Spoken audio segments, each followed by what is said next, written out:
Hola, buenas tardes amigos y amigas de BTG Pactual, bienvenidos a esta nueva versión de BTG Talks. Esta vez hemos titulado este BTG Talk El sistema político bajo presión, para lo cual hemos invitado a dos destacados cientistas políticos y grandes pensadores chilenos.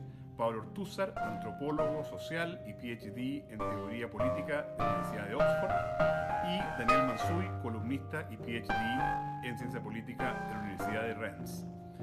Antes de dar la palabra a Pablo y Daniel, quisiera dejar planteadas tres temas para que ellos desarrollen. Uno es el tema de la cohesión social en Chile. ¿Cómo ven ustedes eso hacia adelante? Obviamente tenemos en el país un problema de cohesión social, se manifestó el 18 de octubre y en el futuro, en un país, ¿no es cierto?, en que lamentablemente parte de nuestra clase media eventualmente tenga que volver a la pobreza y tengamos más desempleo. ¿Cómo ven ellos que ese tema va a desarrollarse? Si habrá una crítica mayor a las instituciones o se podrá volver a una mayor cohesión social como la que hubo en los años 90. Un segundo tema es la calidad de la política y el populismo. Vemos que los políticos muchas veces promueven medidas que van enfocadas a satisfacer ciertos grupos de interés más que el beneficio del país y de la población. ¿Cómo ven ellos que se podría intentar una mejora en la calidad de la política en pos de tener un país con mayor cohesión social nuevamente? Y el tercer punto es el rol del Estado, donde por una parte hemos visto en los últimos años un crecimiento inmenso del Estado y ahora último hemos caído en una dinámica en la cual cada vez hay más limitaciones a la cuarentena, en fin, limitaciones a la circulación. Eso afecta a la economía. Como afecta a la economía se requiere más ayuda social y por lo tanto más deuda, es decir, más Estado hacia adelante. Ahí les dejo planteado, Daniel y Pablo, tres temas: cohesión social, calidad de la política y populismo y rol del Estado. Gracias por acompañarnos y nos vemos en un próximo BTG Talk. Hasta luego. Muchas gracias, Juan Guillermo, por la presentación. Soy Daniel Mansuy. Bienvenidos a todos a una nueva versión de BTG Talk. Este es un ciclo que busca intentar comprender, iluminar lo que está pasando en Chile y en el mundo, esta situación tan extraña en algún sentido que nos está tocando vivir. Vamos a tener un espacio para responder preguntas. Pueden escribir a la dirección btgtalk@btgpactual.com y las vamos a estar recibiendo para ir respondiéndolas. Lo primero que quería conversar con Pablo Ortúzar, que es el otro invitado de esta sesión, es algo que está muy en la palestra hoy día y que es la dimensión social de la crisis actual. En Chile, en Santiago específicamente, llevamos una cuarentena relativamente larga. Algunas comunas llevan ya casi 3 meses completamente encerradas. Parece que eso no ha sido efectivo y no sabemos muy bien si podemos hacer algo más, tanto por motivos, por decirlo así, si es que el Estado es capaz de hacer cumplir algo más exigente, y también por motivo económico, porque no sabemos si es que un país como el nuestro, con los graves problemas sociales que tiene de hacinamiento y de pobreza, puede soportar una hibernación, como se la ha llamado, más larga de la que hemos tenido hasta ahora. Yo por lo menos tiendo a tener dudas de que pasar este segundo grado de hibernación sea efectivo. No sé cómo lo ves tú, Pablo.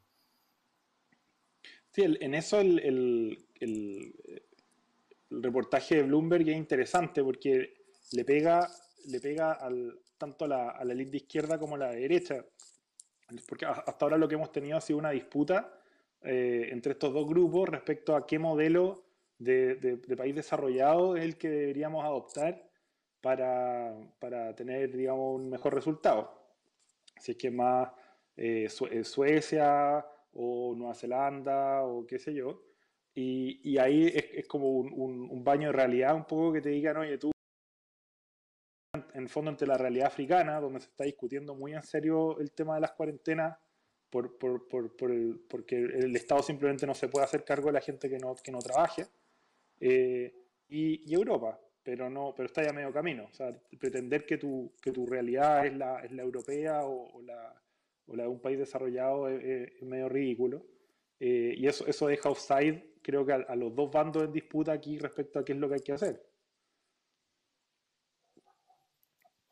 Claro, y se anuncia también una recesión económica durísima, y claro, uno ahí tiene la duda. Yo no, yo no soy economista, ¿no? Pero claro, hay algunos que dicen, miren, este es el momento para gastarse todos los ahorros, porque los ahorros son para la emergencia, y esta es sin duda una gran emergencia. Y por otro lado, no sabemos cuánto va a durar, y por tanto, como no sabemos cuánto va a durar, tampoco sabemos si nos podemos gastar todos los ahorros y también endeudarnos, porque aquí va a haber mucha deuda.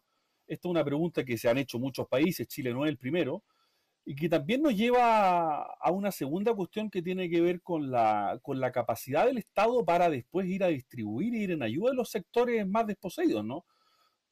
Toda la polémica o la discusión en torno a las cajas, claro, tuvo que ver en un sentido con la ansiedad del gobierno por dar una solución cuando aparentemente no la tenía resuelta, pero también tiene que ver con que no es fácil decir a quién le das, quién lo necesita, cómo lo distribuyes, cómo lo compras, y eso nos hace preguntarnos por el Estado en Chile, que ha sido tan demandado en el último tiempo. En parte la crisis de octubre fue una demanda por un Estado que llegara más a las necesidades de las personas, pero que no parece tener las aptitudes como para cumplir un papel tan fundamental como el que esperamos. Sí, hay una.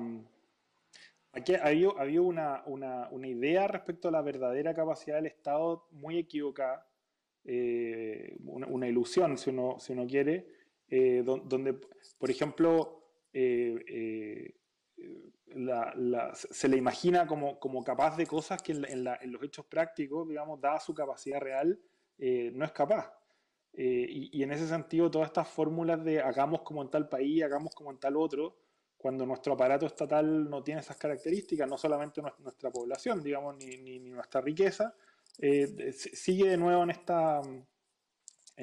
profundizando en esta incapacidad del sistema político por responder de manera adecuada y realista, y de comunicarse además de manera realista con la población en términos de cuál es la situación y cuáles son los problemas que tenemos. El resto está lleno de oportunismo político porque, en el fondo, si las mismas personas que te están pidiendo o que te están demandando que el Estado se expanda una serie y otorgue una serie de derechos en muchos ámbitos, al mismo tiempo te dice que este es el momento de romper el chanchito y gastarlo todo y endeudarse todo lo posible, están destruyendo las bases materiales de su propio programa futuro. Entonces, o van a abandonar su programa, o no deberían, digamos, tener una postura de gastarlo todo ahora y después ver qué pasa. Pero el nivel de incoherencia que hay en las posiciones políticas, la incapacidad de pensar a 10 años plazo o a 5 años plazo, es algo que nos va a pasar la cuenta y que nos identifica como un país con una política absolutamente jibarizada y ridícula, ¿no?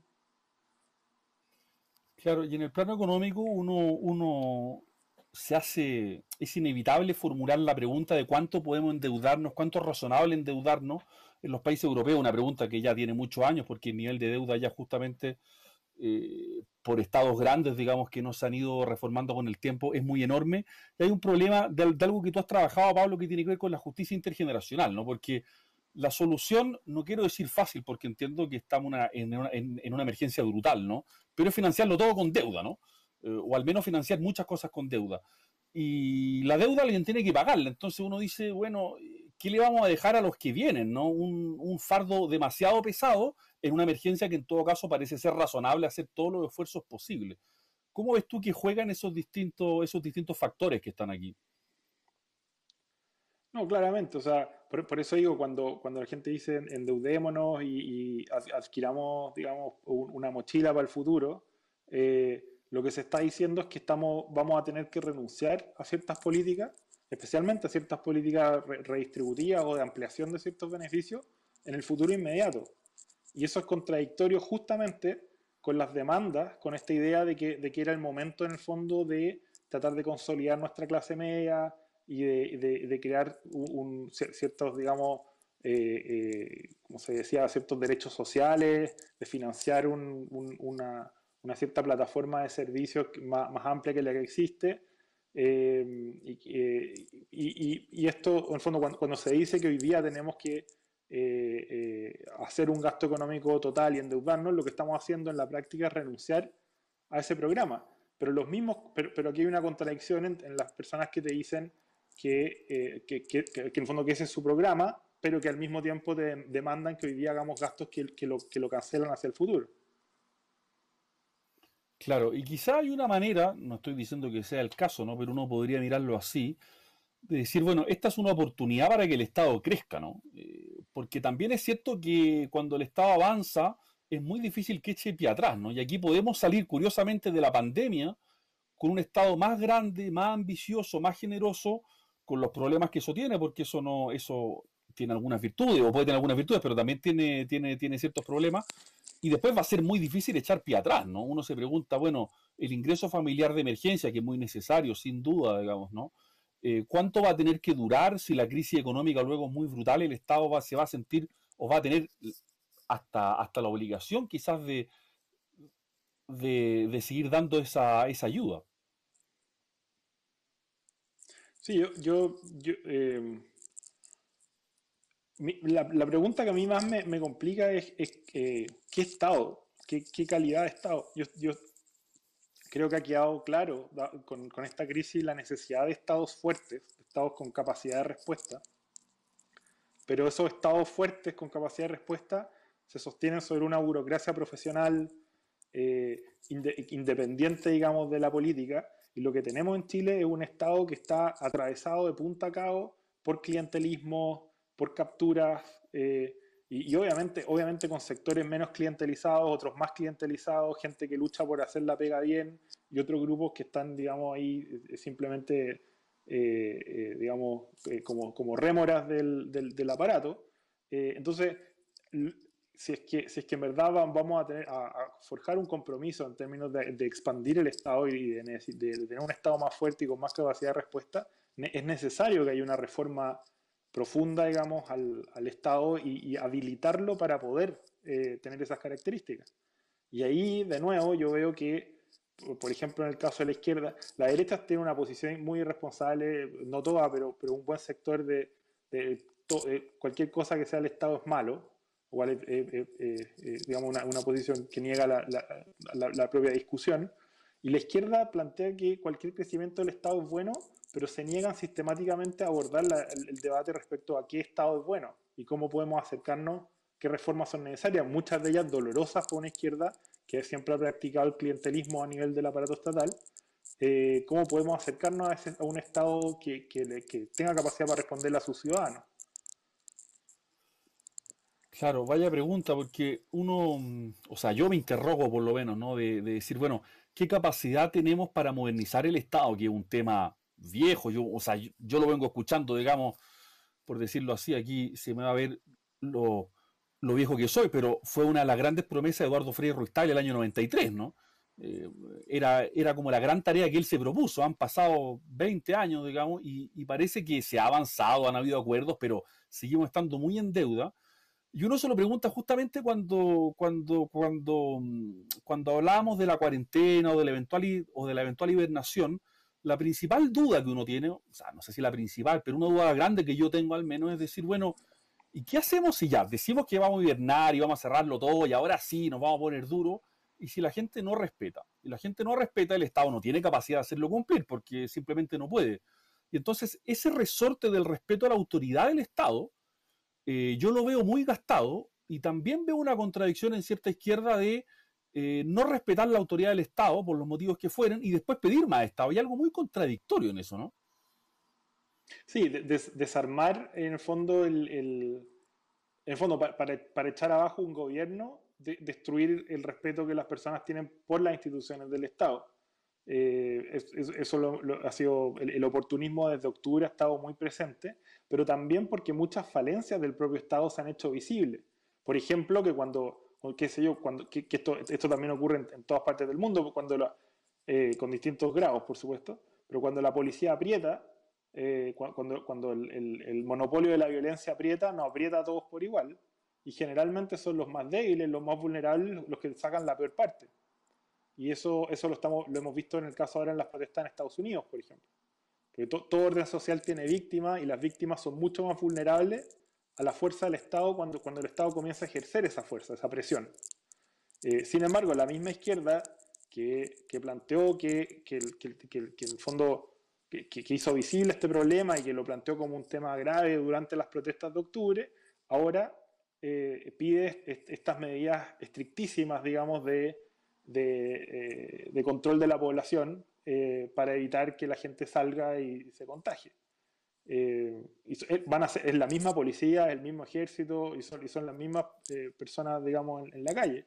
A mí me parece un escenario bastante peligroso, y además que nos ha intentado un camino de una campaña de publicidad bien desplegada, una campaña de comunicación y de llamar a la gente a la responsabilidad en la medida de lo posible, que creo que es un camino mucho más razonable. De alguna manera la izquierda aquí se pisó la cola porque terminaron pidiendo un escenario medio policiaco de cuarentena, que era justamente el escenario que acusaban al gobierno de querer generar para controlar la protesta social cuando todavía no se sabía lo grave que era el coronavirus. Ese es un poco eh, un escenario bien curioso en el que nos estamos metiendo. Claro, porque uno tiene la impresión de que el Estado simplemente no puede garantizar algo así como una hibernación, que si lo tratara de hacer se deslegitimaría aún más, porque probablemente no lo lograría, pero esto es una hipótesis sujeta a confirmación, por supuesto, y que No, pero el además, intento claro, sería sumamente autoritario. O sea, que tendría que es ejercer la que no autoridad podría con un sino nivel de serlo. fuerza, Claro, claro. claro, porque no podría sino serlo. Y al mismo tiempo, claro, el gobierno no ha sido tan estricto con las cuarentenas justamente porque entiende que hay gente que necesita salir, porque necesita comer, y el mismo Estado no tiene capacidad para suplir toda la vida económica de una ciudad como Santiago. Eso es infinito y es una ilusión pensar que el Estado chileno va a sustituir lo que puede hacer el trabajo de todos los millones que vivimos aquí, ¿no?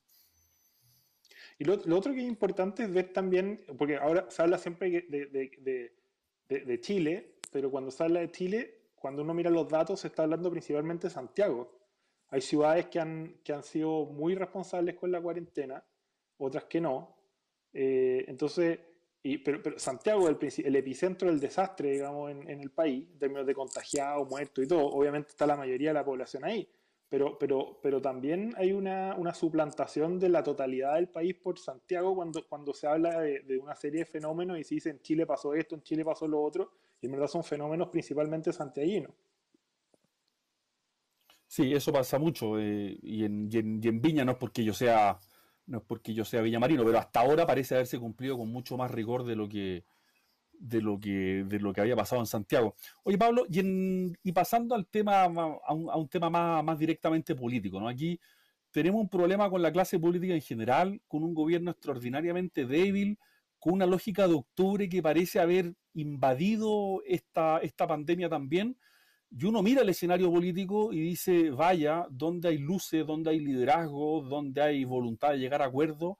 Y el escenario es bien poco optimista, ¿no? Yo no quiero pegar aquí por pesimista, pero a mí me cuesta ver figuras que hayan crecido desde octubre hasta acá. Las hay, por supuesto, pero son creo yo, muy limitadas. Y aquí nos enfrentamos a un segundo problema, ¿no? Teníamos primero un Estado que parece no dar abasto a lo que está pasando. Es verdad que la crisis es grave, pero al mismo tiempo una clase política que tampoco, tanto en gobierno como en oposición, parece estar demasiado a la altura.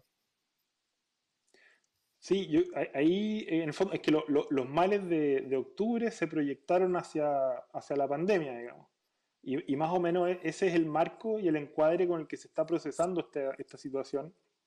Y es es la que está generando una serie de problemas por todos lados. Y todavía octubre es una situación poco clara. Entonces, ¿cuál es exactamente ese escenario que se proyectó hacia el presente? Es lo que no tenemos totalmente claro.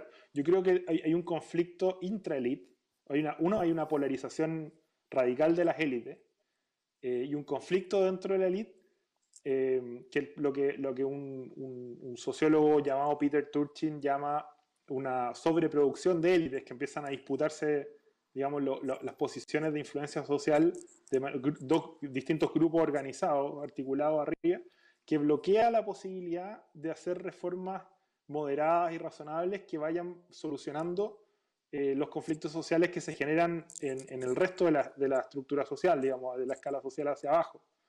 Y entonces cada conflicto que aparece termina polarizando todavía más el escenario y haciendo más inestable y más, digamos, inútil o incapaz de procesarlo a la autoridad política.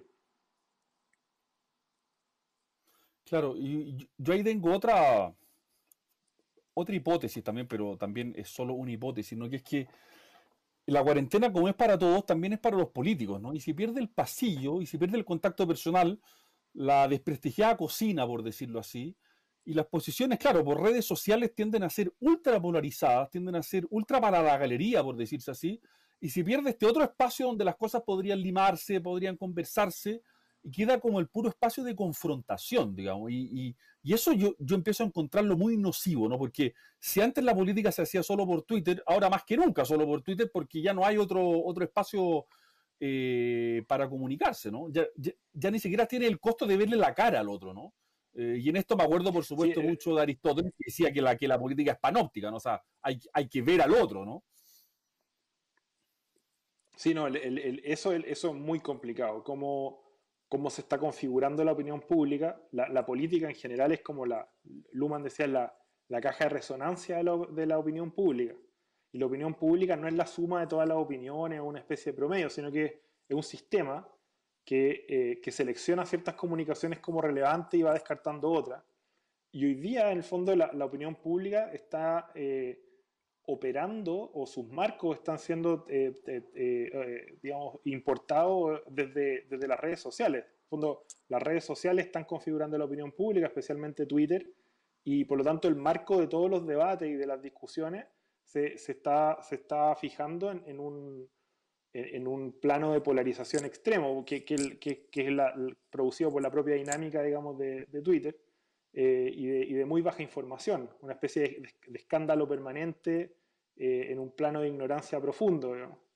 Y eso hace obviamente muy difícil que se llegue a acuerdo, pero también es interesante constatar que el conflicto de élites no es solo ideológico, digamos, y no solamente se produce por la configuración de la opinión pública, sino que también puede tener una base material, porque la izquierda, digamos, que perdió el aparato estatal, o más bien la centroizquierda fuera del aparato estatal, queda en una posición, pierde muchos de los privilegios y ventajas económicas, digamos, que le da esa posición y que disfrutaron 30 años, y entra en una dinámica mucho más confrontacional y radical de la que uno podría haber esperado por sus posiciones ideológicas previas, digamos, a perder esa posición de dominación. Eh, También es solo una hipótesis, pero uno ve cómo se desmoronó en el fondo y cómo se radicalizó la concertación una vez que perdieron las elecciones. Claro, y les pasó dos veces, porque les pasó en una medida el 2011 en un grado y ahora en un grado más radical. Y uno puede leer, porque en esto también juega un papel, creo yo, no sé si estás de acuerdo, pero la debilidad estructural que tiene el gobierno, ¿no? Y uno puede leer esto también, al menos yo tiendo a leerlo así, como un esfuerzo un poco en el trasfondo de toda esta historia por debilitar al presidente de la República. Cuando digo presidente no digo a Sebastián Piñero, sino que a la institución, ¿no? Cuando Jaime Quintana, que era presidente del Senado, cuando lo dijo, le dijo al presidente, tenemos que avanzar hacia un parlamentarismo de facto, que era contrario a la ley de la Constitución, que el acuerdo del 15 de noviembre prometía respetar, lo que está haciendo es diciéndole, bueno, el presidencialismo en Chile se acabó y usted no puede volver a tomar el protagonismo que tuvo hasta antes del 18 de octubre. Y a eso, claro, Sebastián Piñera parece no acomodarse, pero tampoco parece tener las teclas ni las herramientas para volver a ocupar el lugar que el presidente de Chile, insisto, me interesa aquí la cuestión institucional y no personal, ¿no? Que el presidente de Chile ha tenido desde Portales hasta acá, ¿no? Y a mí me parece que esa es una de las pugnas que está en el trasfondo y que en la nueva constitución, de haberla, digamos, me parece que va a ser uno de los puntos donde la clase política parece haber alcanzado algún consenso, que es un régimen semiparlamentario, semipresidencial, como se lo quiera llamar. Y si es que esto es cierto, la paradoja final va a ser de que una revuelta social completamente antielitaria, por decirlo así, puede tener como efecto la recuperación del poder por las oligarquías partidarias, lo que sería una paradoja más o menos grande, creo yo. Claro, porque un acuerdo parlamentarista en este contexto lo que significa es, oye, repartamos la olla, pues si, ¿para qué nos vamos a pelear tanto? En el fondo lograr un acuerdo de repartirse la torta entre los lotes en vez de disputársela a muerte, digamos, cuando uno no está en el poder o en el Estado, en el fondo. yo creo que eso sería desastroso, pero evidentemente Piñera no tiene la capacidad para hacer valer el presidencialismo en el sentido de que la discapacidad comunicacional del gobierno pasa en buena medida por los rasgos propios de la persona del presidente. Y eso es muy complicado, pero al final se repiten y se repiten los mismos errores. Primero fue la educación es un bien de consumo, después fue esto una guerra contra un enemigo poderoso innominado, y ahora, a pesar de que no hay un hito de ese tipo, la incapacidad del gobierno de comunicar cuál va a ser la estrategia, cuáles son los pasos a seguir, etcétera, etcétera, ha sido brutal de la misma forma. Entonces esto es como el discurso del rey con un final triste, digamos, como un final alternativo donde sigue tartamudeando, ¿no? Claro, porque el gobierno, que hay que recordar cómo estábamos, digamos, antes que llegara el coronavirus, ¿ah? Perdón por hacer este pequeño rodeo, pero interesante recordar que en marzo el susto que había, digamos, lo que había en el aire era decir, ¿y cómo se viene marzo, ¿no? Con un eventual regreso de la Claro, violencia. Muchos temían que el plebiscito se pudiera efectuar en condiciones pacíficas. O sea, la pregunta que se hacía mucho era, ¿y cuando vayamos a votar va a haber desorden o se va a poder votar, digamos, el plebiscito que iba a ser en abril, ¿no? Y llegó el coronavirus, mucha gente dudó, se hizo una marcha feminista, de hecho cuando el coronavirus ya estaba en Chile no se sabía mucho, ¿no? Mucha gente cuando Mañalich dijo, el ministro Mañalich dijo, probablemente tengamos que correr el plebiscito, se le tiraron como hacha, y el gobierno a partir de eso no logró elaborar un discurso, no logró elaborar una narrativa.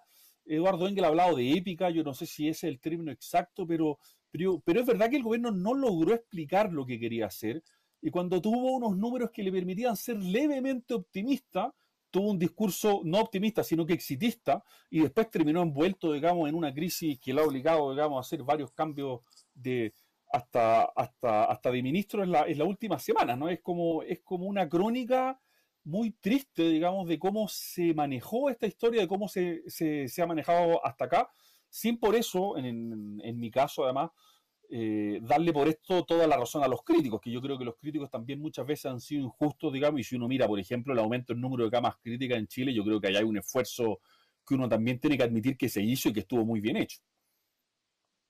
sí, lo que pasa es que hay una mezquindad enorme también en la crítica que viene en parte por esta disputa elitaria. Si uno se fija, por al final uno puede pensar que aquí hay dos bandos que están muy preocupados de que que las cosas salgan bien y por eso se pelean tanto y de forma tan encarnizada.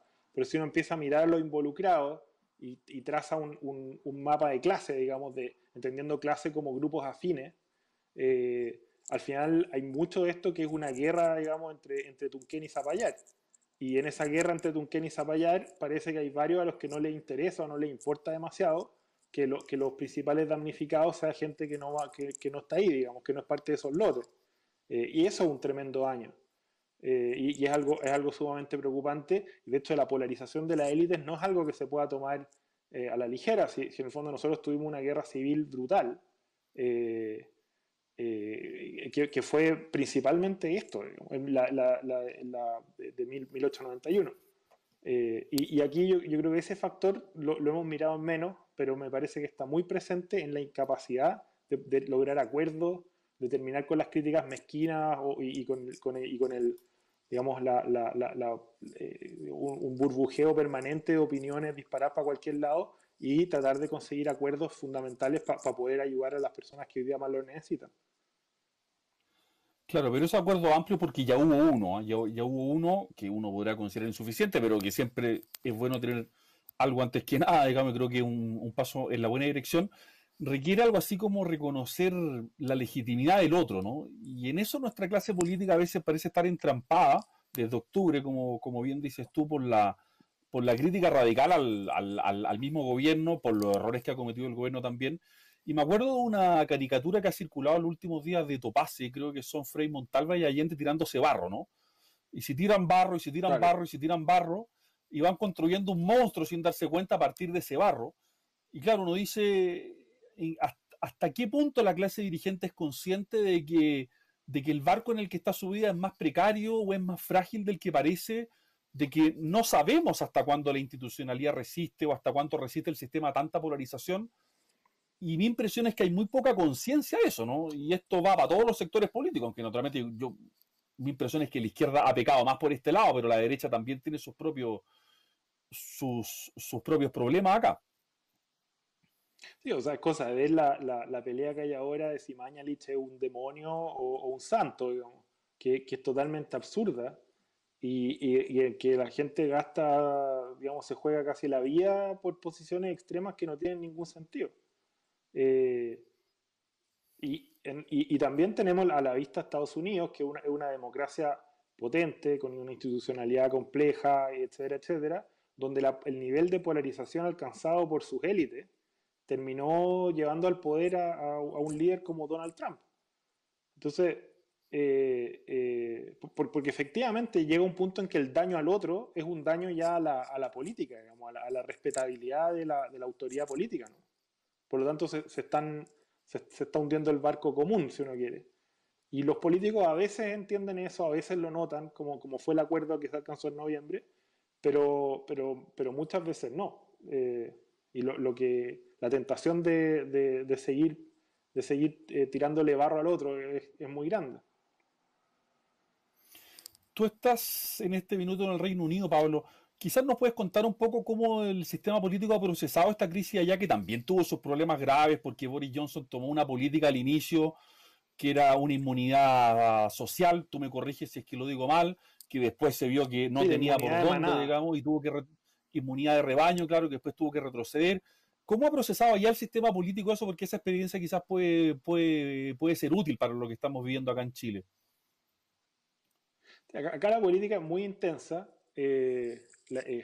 muy, muy intensa, pero hay un nivel de consenso de no destruir sus bases institucionales. En el fondo aquí no se ha pedido, qué sé yo, redactar una constitución o no se ha demandado. Es un equilibrio de fuerzas que la gente defiende y que también se manejó con bastante transparencia desde el principio, en términos de cómo se estaban contando los muertos según el gobierno, eh, qué sé yo, cuál iba a ser la estrategia, se comunicó con mucha claridad cuál iba a ser la estrategia y también se dijo con mucha claridad cuando la estrategia parecía no haber funcionado. Y en el fondo terminamos con más de 40.000 muertos ya. Según el sistema de conteo que se usa acá, que es un sistema de conteo que en el fondo no, que excluye los casos que no son seguros. O pueden ser varios más, digamos, dependiendo del criterio que se use. Pero no hay ese clima de hundir el barco, digamos, o acusar de, qué sé yo, de psicópatas o de asesinos a los representantes políticos. Claro, porque hay otro problema acá que es súper interesante desde el punto de vista teórico, ¿no? Que es la relación entre ciencia y política, ¿no? Al ministro Andrés Cubia le han pegado, a mi juicio un modo poco exagerado, porque había unas acusaciones que a mi juicio eran extraordinariamente graves ahí, digamos. Y claro, tenemos un problema también que aquí se ha visto, supongo que está presente en todas las democracias occidentales, ¿no? De la relación entre ciencia y política, ¿no? Esperamos que los científicos aquí nos digan verdades, pero el estatus epistemológico de la ciencia es menos cierto de lo que queremos creer nosotros los que no nos dedicamos a las ciencias duras, por decirlo así. Y los científicos también muchas veces intentan arrogarse un papel que no necesariamente tienen, eh, porque ante un virus como este, que es extraordinariamente desconocido, que no sabemos muy bien cómo funciona, cómo se transmite, tampoco hay recetas seguras, ¿no? Esto, por favor, no quiere decir que no se cometan errores ni que no se pueda criticar, ¿no? Pero la crítica, creo yo, siempre tiene que ser hecha desde un lugar epistemológico dudoso, por decirlo en términos técnicos, desde un lugar popperiano, ¿no? Bueno, esto puede que sea así, puede que no sea así, yo no estoy seguro de esto tampoco, ¿no? Y eso quizás ha faltado un poco, esa modestia propia de la ciencia, porque claro, en la política tener modestia es difícil, es más fácil tratar de tener certeza. Y ayer, claro, el ministro París contestó a una pregunta con la simple respuesta, no sé, ¿no? Que algo tan simple, tan fácil y tan difícil a la vez. Yo tengo la experiencia de que cuando partí haciendo clase, un viejo profesor me dijo, cuando alguien le haga una pregunta y usted no sepa, conteste no sé. Es el único consejo que yo puedo darle, digamos, y no se me olvidó nunca. Muy razonable, sí, po. No, el problema también es que aquí, en el fondo, el espacio que no están usando los científicos que entienden bien lo que está pasando, también entienden que saben muy poco respecto a lo que está pasando. Y por lo tanto son muy poco dados a dar afirmaciones generales o tremendistas o meter ruido, digamos. Y ese, su espacio está siendo ocupado por personas que de buena o de mala fe, digamos, salen con la última chupada del mate a cada rato, sin en realidad tener mucha claridad de nada.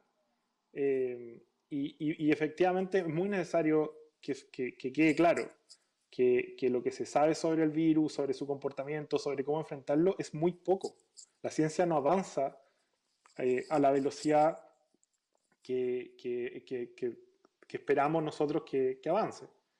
Y sin embargo, ahí la gente habla con total soltura, esta estrategia fracasó, esta estrategia fue un éxito, aquí qué sé yo, y eso no es así, no tiene asidero. Entonces, ha faltado, hay un tema de ritmo que es muy complicado, que sería de ritmo, como si nosotros acopláramos la crisis al ritmo de la ciencia, se produciría una cierta desesperación como en las comunicaciones, porque no, digamos, la ciencia no puede responder a la velocidad que nosotros le exigimos que lo haga, o que esperamos que lo haga.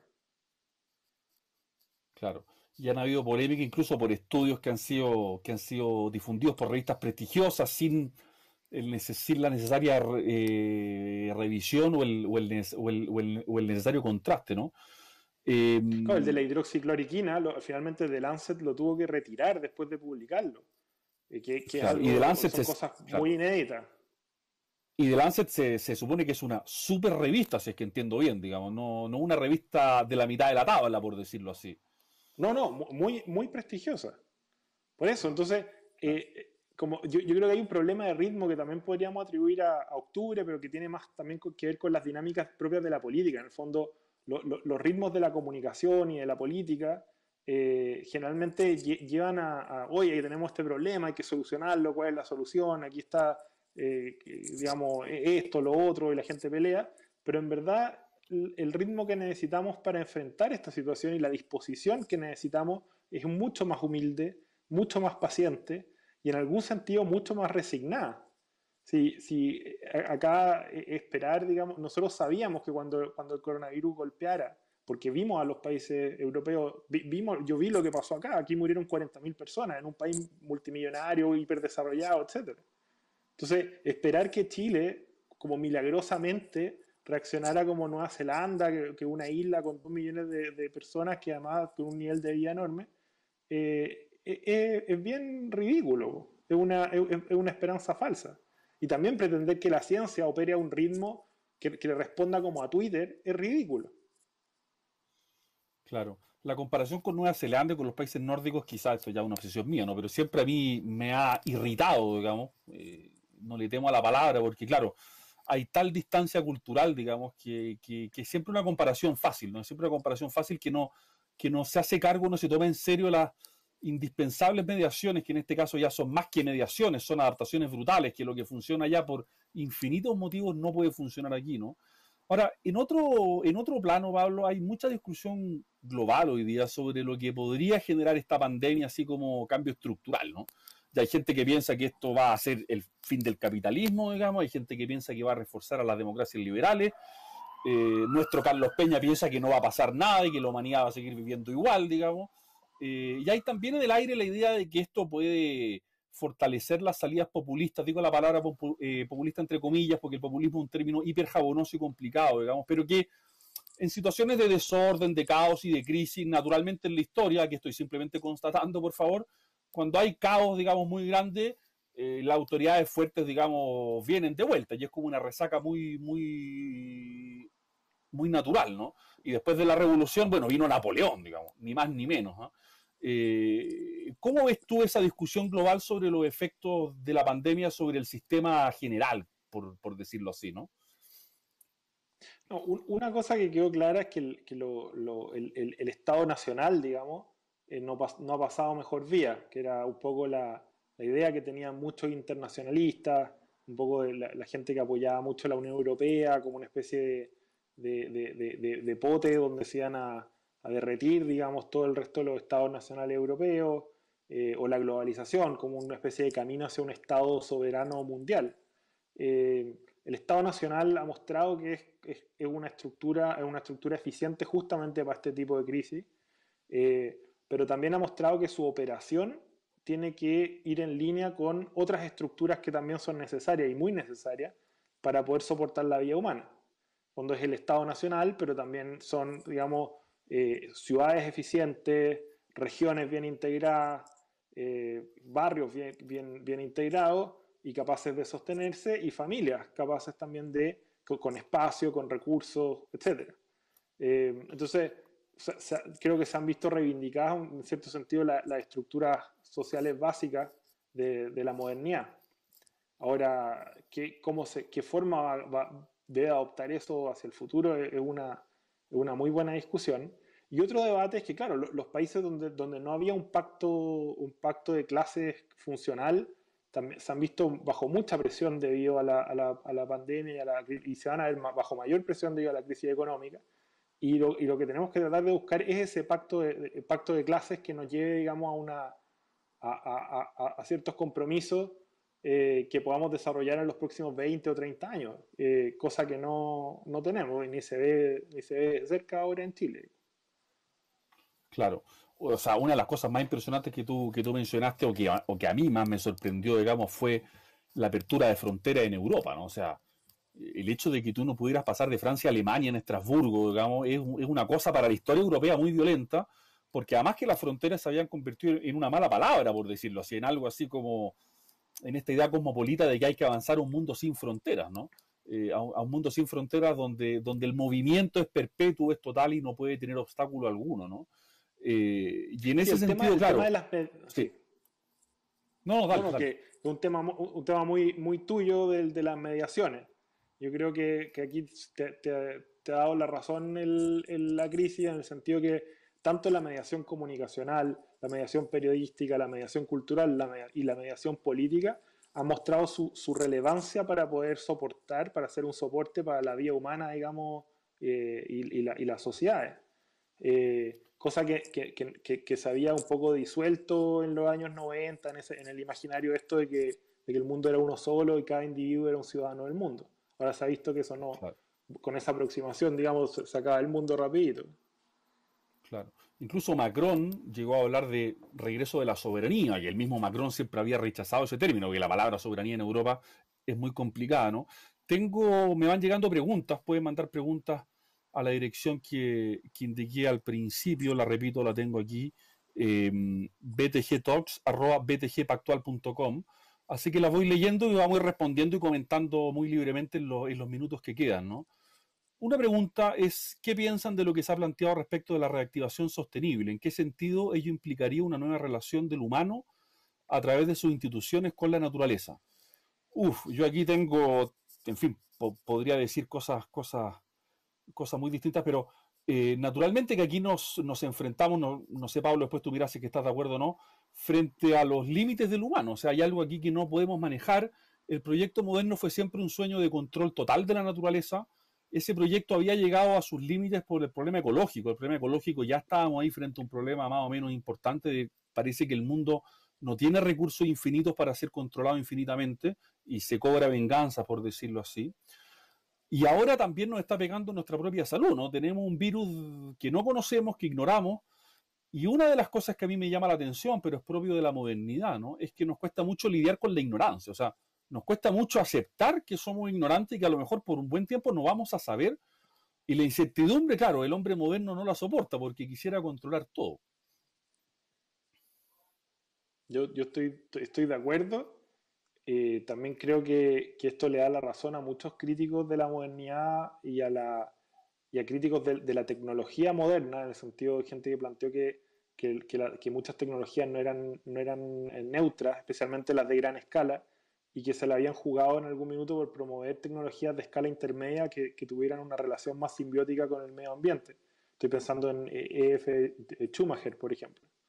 Eh, y sería, por eso digo que y por eso puedo no estar muy de acuerdo con Macron con esto del retorno de la soberanía, en el sentido de que el Estado nacional no es la única estructura que ha mostrado ser esencial para el soporte de la vida humana, sino ciudades con una escala razonable, hogares con un tamaño razonable, etcétera, etcétera. En el fondo, la estructura de necesidades humanas parece repartida en una serie de instituciones distintas entre sí que tienen que tratar de integrarse de manera armónica para poder solventar esas necesidades. Y eso no es solo el Estado, digamos, el Estado no puede hacerse cargo de todo eso.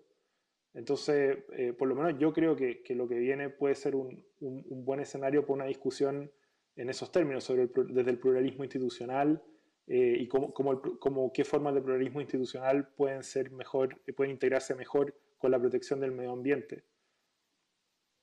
Claro, no, esas son preguntas tremendas que vienen y que va a haber que hacerse cargo de todos los niveles, ¿no? El nivel global que existe y que es real y nadie podría negarlo, el nivel nacional y después todas las escalas inferiores y cómo se articulan entre ellas. Otra pregunta de Gaspar, ¿no? Mucha crítica a la izquierda y cuál sería hacia la gestión del gobierno. Sí, en fin, yo soy muy crítico de la izquierda en esta pasada desde octubre hasta acá, pero también soy muy crítico del gobierno y quizá hay que decir ambas cosas. No soy crítico de cómo el gobierno ha comunicado, me parece que no ha logrado transmitir, me parece que pecó de exitismo en un minuto, me parece que ha cometido errores graves y severos.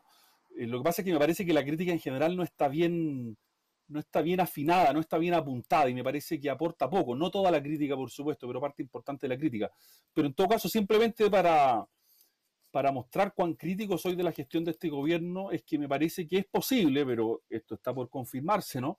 Es posible que este gobierno o que esta presidencia de la República haya sido la última presidencia de la República de un régimen presidencialista en Chile. Yo que soy más bien defensor del régimen presidencial, eso es una crítica desde el lugar donde yo estoy parado, digamos, muy severa. O sea, me parece que este gobierno no ha logrado mantener en pie y por muchos motivos la autoridad presidencial que según Diego Portales es el principal resorte de la máquina en Chile, ¿no? Si se ha estropeado ese resorte, yo creo que estamos enfrentados a problemas serios. Y es posible que este gobierno, con complicidad de la oposición, por supuesto, pero con mucha responsabilidad de él, haya estropeado ese resorte de la máquina. Yo estoy de acuerdo. El gobierno, o sea, si es por criticar al gobierno y a la derecha en general, yo creo que ha quedado desnudo el hecho de que esta imaginación sobre qué era el Estado, qué era el gobierno y cómo se hacía uso de él, quedó en el suelo. La incapacidad comunicacional no es solo un problema, aunque también es un problema de ciertos rasgos propios de la persona del presidente. También hay algo en la derecha de autoritarismo, de soberbia, de pensar que la gente te tiene que obedecer cuando uno es un gobernante, como si uno fuera gerente, digamos. Es algo que ha hecho un daño enorme, enorme al país a esta altura. Yo parto de esa base, digamos. Lo que pasa es que no me parece, como dicen acá, que sea razonable que la izquierda le siga pegando a un caballo muerto. No, eso está muy mal y al final no veo cuál es el aporte al país en medio de una pandemia gigante. Claro, la pregunta es qué tipo de crítica suma hoy día, digamos, ¿no? Que es una pregunta difícil, ¿ah? Porque la crítica justa es un arte muy difícil, ¿no? Pero es una pregunta que sigue siendo muy legítima. Yo agregaría lo dicho que el presidente ha tenido un problema constante en sus dos gobiernos, ¿no? Pero que se ha visto agravado después de la salida de Andrés Chadwick, que es que se rodea de personas de su extrema confianza personal. Y eso lo debilita mucho políticamente, por decirlo así, ¿no? Es probable, no estoy seguro, pero que el ingreso de Christian Monker al equipo político mejore algo esto, pero yo creo que el problema es bien estructural, ¿no? Cuando tú te rodeas de gente de confianza personal, bueno, esas personas no tienen un peso político específico y eso te dificulta mucho la tarea política, ¿no? Yo siempre pongo el ejemplo del Lago Insulza, ¿no? El Lago Insulza no eran amigos, ni mucho menos. Y sin embargo, Insulza fue el leal ministro del Interior de Lago porque le ofrecía a Lago una interlocución política que él necesitaba, y punto. Y no confiaba personalmente en él porque no eran íntimos personalmente, ¿no? Pero la política no es lo mismo que en los círculos de amistad.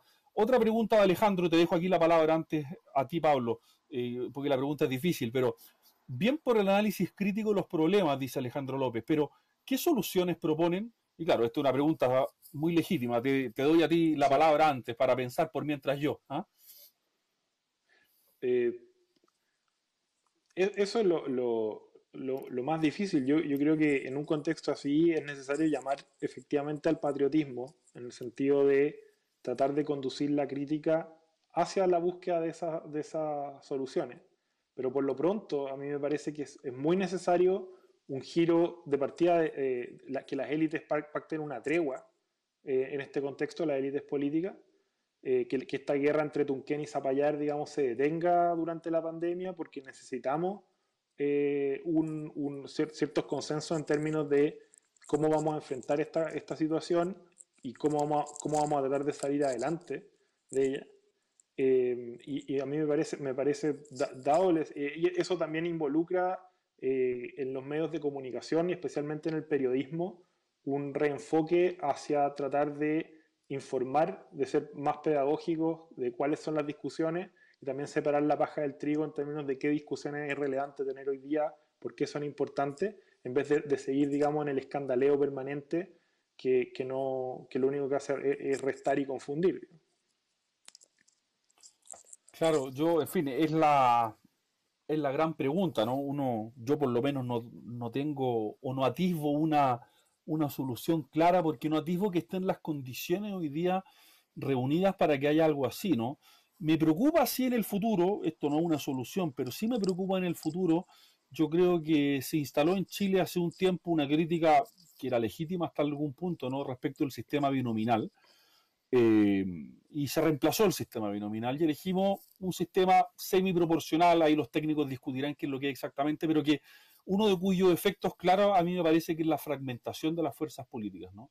Y yo creo que en un escenario o con una tendencia política a la fragmentación, las reglas electorales deberían conducir hacia un lugar distinto, ¿no? Y por eso yo me inclino más bien por un sistema mayoritario, no como el binominal, sino más bien uninominal, como el que existe en Inglaterra, que es a una vuelta, o en Francia, que es uninominal a dos vueltas, pero que sea capaz de detener esa tendencia a la fragmentación que yo personalmente creo que es bastante nociva en el sistema chileno, ¿no? Porque si el presidente quiere hablar con la oposición, la tiene muy difícil, ¿no? Porque no hay una oposición, y está bien, ya, hay varias, ok. Deme entonces tres líderes con los que hablar de la oposición, pero en fin, tampoco No, los hay, ¿no? Hay una tampoco, fragmentación infinita, sí. y eso, a mi juicio, complica mucho las cosas. Yo sé que esto, en fin, el problema es muy, muy grande, pero en lo que se refiere al sistema político, yo creo que tenemos un problema con el sistema electoral. Tengo otra pregunta de José que me dice o nos dice, ¿qué implicaría para las sociedades occidentales la potencial disminución de la privacidad y límites a la libertad que potencialmente necesitarían para resolver el tema COVID? Supervisión, control, limitaciones varias, al menos hasta que salga una vacuna. Yo creo que este es un problema central, ¿eh? Este es un problema central que teníamos de antes y que ahora se agudiza, que es la cantidad de información que acumulan ciertas compañías, ciertas empresas que son mucho más poderosas que muchos estados y cuyo fin es ganar dinero. Entonces, cuando ese mundo termina aliado con el Estado para controlar la salud de las personas, claro, si eso no está hecho muy finamente, puede ser extraordinariamente peligroso. Yo por lo menos le tengo temor a esa dimensión del problema. Creo que hoy día lo que se suele llamar el Big Data, digamos, tiene muchas amenazas para la libertad personal respecto a las cuales no somos completamente conscientes. No sé cómo lo ves tú, Pablo. No, yo estoy de acuerdo. La experiencia histórica muestra que los estados, una vez que agarran también, bueno, las organizaciones, porque en este caso también son corporaciones multinacionales, pero una vez que logran agarrar una capacidad de control sobre el resto de las personas, no la sueltan fácilmente, digamos. Eso no es ingenuo pensarlo así. Y por lo tanto las decisiones que vamos tomando tienen que ser muy cuidadosas en ese sentido, porque si por pánico terminamos cediéndole a los grupos de poder, digamos, una capacidad de control infinita sobre la vida humana, en nombre de la vida humana, podemos terminar después viviendo contextos donde la libertad y las cosas que hacen buenas y dignas el vivir en el mundo estén muy dañadas una vez que pase la crisis sanitaria. Perfecto. Omar nos hace otra pregunta que es muy interesante y que toca algún tema que ya hemos ido conversando. Asumiendo que va a suceder el cambio de constitución, o sea, suponiendo que hay plebiscito y que gana la prueba, digamos que son todas cosas que se supone que tienen que ocurrir, pero que la fecha está en el aire. Pero en fin, asumiendo que va a suceder el cambio de constitución de Sumar, ¿tiene sentido replantearse un Estado mucho menos central, algo más de localismo y menos burocracia, autoritarismo y caudillismo? ¿Esto implica que existan parlamentos regionales con democracia directa o eso ya es mucho? Esta es una tremenda pregunta también porque tiene que ver con la organización política del Estado, si seguimos siendo un Estado unitario, un Estado más bien federal o regionalista. Yo tengo aquí sentimientos encontrados porque por algún lado parece claro que el Estado central chileno tiene muchas dificultades para llegar a lugares más lejanos. O sea, al Mineduc le cuesta mucho saber lo que necesita un niño en Puerto Natales, digamos, eso parece evidente, ¿no? Y no tenemos estructuras eficientes de descentralización. Por otro lado, las élites regionales tampoco son algo, ¿cómo decirlo?, que dé para de trigo muy entusiasmarse limpio. mucho claro, para traspasarles demasiado poder, ¿no? Yo siempre recuerdo algo que se decía, no sé si es verdad o no, pero que Andrés Velasco cuando fue ministro de Hacienda de Michelle Bachelet y el precio del cobre estaba muy alto y le decían dele dinero a las regiones para que se desarrollen y decía sí, pero primero modernicemos porque esta plata nadie sabe muy bien dónde va a terminar. Insisto, algo que escuché, no tengo idea si es que es cierto o no, pero parecía plausible, ¿no? Y claro, la idea de transferir poder también significa transferir recursos con todas las dificultades que eso tiene, pero yo creo que va a ser inevitable avanzar hacia algo así, ¿no? Porque, como explicaba bien Pablo antes, yo creo que el Estado Nacional es una instancia indispensable, es una mediación que no nos podemos ahorrar, pero al mismo tiempo tenemos un problema de centralismo. Tú, Pablo, tenías algo que estudiaste hace años, que fue con lo que pasó en Chaitén, ¿no? Quizás puedes contarle un poco para dar el ejemplo de cómo el Estado actúa, digamos, en ciertas circunstancias. Bueno, claro, cuando no hay nada entre, o cuando hay muy poco entre el Estado central y los individuos, digamos, dispersos por el territorio, la capacidad de abuso y de errores y horrores graves aumenta enormemente. Pero eso no significa que la solución sea descuartizar ese Estado central digamos, y repartirlo, hacer pequeñas soberanías, digamos, que justamente lo que único que vamos a terminar en caudillismos locales que pueden ser más abusivos y más corruptos que los estados centralizados, que al menos son un punto focal al que todos pueden observar, digamos. Eh, lo de Chaitén, claro, fue cuando quedó destruida la ciudad y los querían mover, se decretó desde Santiago que se tenían que mover a no sé dónde, a 200 kilómetros. Y claro, hubo un conflicto entre una comunidad real que quería permanecer, que quería reconstruir su ciudad, y un Estado central que le decía que no podía o que no debía. Pero finalmente ganó la localidad, digamos. Yo creo que el tema de la subsidiariedad tomado en serio puede ser una de las claves un poco alternativa a la lógica de la soberanía, que es de todo o nada, en cómo pensar nuestras estructuras institucionales y cómo le damos fuerza a estos distintos niveles en de los cuales depende la vida humana. Pues necesitamos municipios fuertes, pero también necesitamos familias fuertes que puedan hacerle el peso, digamos, a los alcaldes, y también necesitamos una estructura municipal que no permita los niveles de corrupción que tenemos hoy día, y suma y sigue, digamos, son muchos los temas que hay que ir viendo ahí en esa área. Hay hartas preguntas más, pero tenemos tiempo solamente para una más, lamentablemente, pero una pregunta cotota. Van a ver, Francisco Salas nos dice, o nos pregunta, ¿muere el capitalismo? ¿Se reinventa? ¿Cómo se ve el futuro económico sabiendo que tenemos más crisis por delante como el cambio climático? Es una tremenda pregunta, yo no tengo respuesta para eso, pero en todo caso, de lo que estoy casi seguro, no sé si estoy seguro, pero casi seguro, es que el capitalismo no va a morir aquí, digamos. O sea, una vez que esto se acabe, de hecho, vamos a necesitar en algún sentido, ojalá que sea corregido por algún lado, ¿no?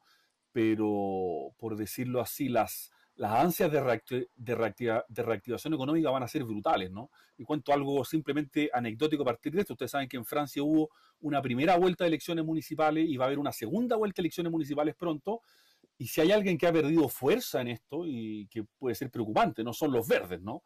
Porque los verdes ecologistas están preocupados más bien de frenar o moderar el crecimiento económico, y hoy día la expectativa de la población francesa es, no, eso hoy día no se puede frenar porque la crisis es demasiado grande. Eso es un temazo porque efectivamente ese es un escenario. Mucha gente en la elite piensa que como ha quedado claro, que de hecho en buena medida la aparición de este virus tiene que ver con la destrucción y con la depredación del medio natural, va a ser evidente y obvio para toda la población que una vez que los efectos de la pandemia disminuyan, la reactivación tiene que ser tremendamente respetuosa de ese medio natural. Pero en realidad con la desesperación económica que va a venir digamos, con la crisis que está generando esta pandemia, lo más probable es que el tiro salga para otro lado. Y por eso la idea del peligro de un líder populista que diga, ¿sabe qué? Me da lo mismo esta cuestión. Lo que importa es parar la olla y chao.